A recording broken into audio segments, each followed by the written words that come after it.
Assalamualaikum warahmatullahi wabarakatuh. Hukum mempelajari kristologi. Kristen. Tologi ilmu, logi ilmu, kristologi ilmu tentang Kristen. Bisa Pak Ustaz? Bagus. So tiap hari anak ini kerjanya jual garam. Jual garam, datanglah orang Kristen. Tuhan kau siapa? Muhammad. Muhammad itu tiap hari dia diejek sama misionaris yang mengajarkan Kristen. Lama-lama dia gondok, dia marah. Dibukanya buku bapaknya. Dapatnya buku judulnya Izharul Haq, tampak kebenaran. Buku itu ditulis oleh seorang laki-laki bernama Rahmatullah Al-Hindi. Rahmatullah Al-Hindi menang debat selalu di India. Kalah orientalis misionaris dari India itu. Kalah debat dengan dia. Akhirnya orang Inggris mau menangkap dia, lari dia ke Makkah. Di Makkah dia berkenalan dengan seorang perempuan kaya namanya Saula, lalu membuat sekolah nama perempuan itu Madrasah Saulatiyah. Nah, banyaklah orang-orang Indonesia sekolah di Madrasah Saulatiyah. Di antaranya Syekh Mustafa sekolah di situ, pulang ke Tapanuli Selatan, Mandailing Natal, membuat sekolah nama dia Mustafawiyah Purba. Itu tamat dari Saulatiyah. Rahmatullah Al-Hindi menulis buku berdebat Kristen. Akhirnya anak tukang garam tadi membaca buku itu sedalam-dalamnya, berhasil dia mendebat si Kristen tadi. Hafal dia Injil itu. Siapa dia? Ahmad Dedat. Ahmad Dedat itu ayahnya tukang garam, merantau dari India ke Durban, Afrika Selatan. Imigran dari India, susah di India, merantau Afrika Selatan. Akhirnya dia menjadi pakar kristologi. Dia membuat lembaga namanya IPCI. IPCI singkatan dari Islamic Propagation Center International. Nah, ternyata Allah Ta'ala mengganti. Meninggal Ahmad Dedat, muncul lagi seorang bernama Zakir Naik. Meninggal Zakir Naik, akan ada pengganti. Alangkah indahnya kalau pengganti mereka itu adalah anak-anak kita. Hafal Quran, hafal. Tapi kalau tak punya basic, jangan goncang.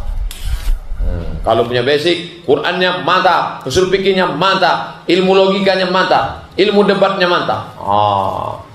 Mantap. Saya pergi ke suku Talang Mama, dijumpakan dengan imam masjid.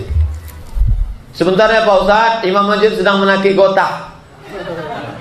Baliklah Pak Imam tadi, tua sudah umur 70 dulu. Gimana pengalaman Pak Imam selama di sini? Oh, kami macam-macam di suku Talang nih Pak.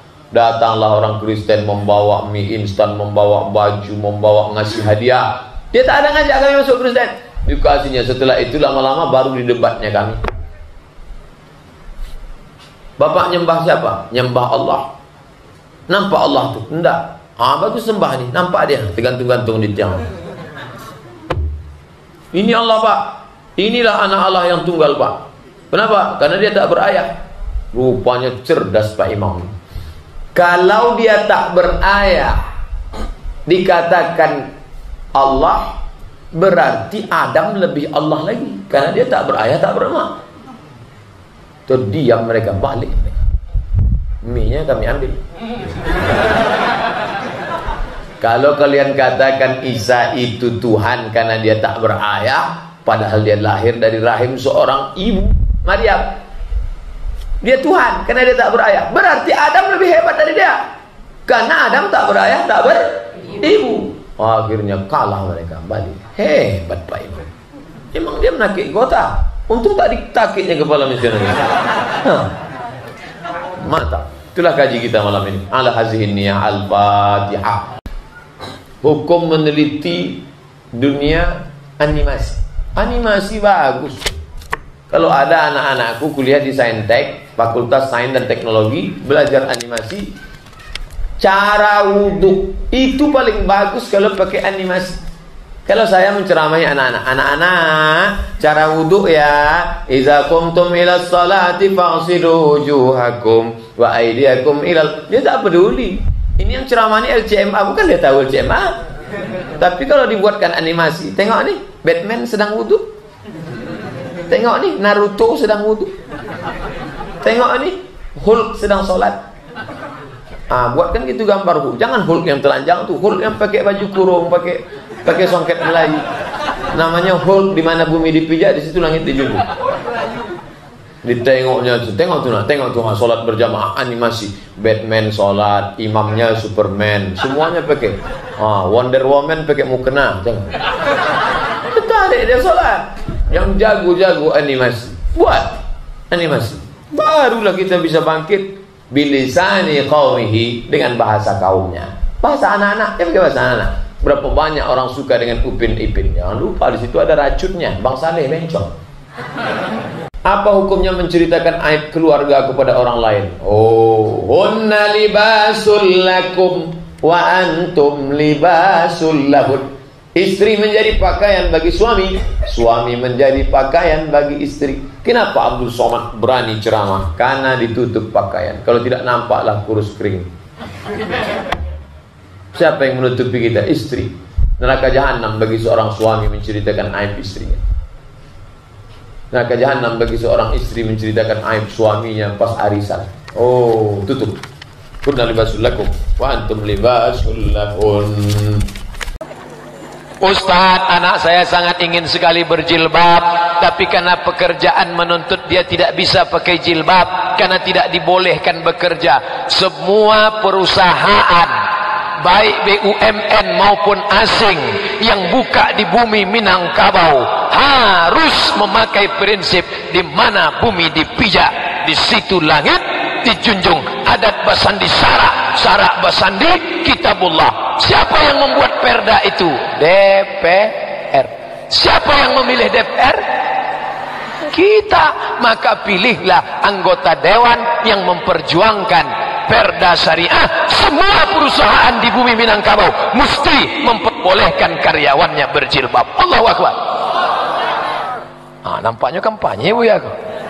Ambo indah ada menyebut nama orang, tidak menyebut nama partai, tapi suara yang banyak ini jangan sampai menjadi buih di tengah lautan, jangan sampai menjadi abu yang dihembus. Maka pilihlah anggota dewan, pilihlah anggota DPR kota, pilih DPR provinsi, pilih DPR RI yang memperjuangkan perda boleh berjilbab dimanapun perusahaan, di bumi Lancang Kuning, di bumi Riau, di bumi Minangkabau, di bumi Indonesia. Karena mereka kita merdeka karena teriakan Allahu Akbar. Betul? Ini masih ada perusahaan yang tak membolehkan pakai jilbab. Kemarin katanya sertifikasi rumah sakit tidak boleh pakai jilbab. Saya tanya ke Pak Bupati, betul Pak Bupati bahwa rumah sakit tidak boleh pakai jilbab? Tak betul Pak Ustaz, itu fitnah Pak Ustaz. Dia tanya direktur, mana Pak direktur rumah sakit? Betul Pak direktur, bahwa dokter tak boleh pakai jilbab, perawat tak boleh pakai jilbab, bidan tak boleh pakai jilbab. Itu bohong Pak Ustaz, fitnah itu Pak Ustaz. Kalau ada perusahaan yang begini, maka ini tanggung jawab kita dunia akhirat. Anak-anak perempuan kita wajib menutup hijab pakai jilbab. Allahu Akbar. Walaula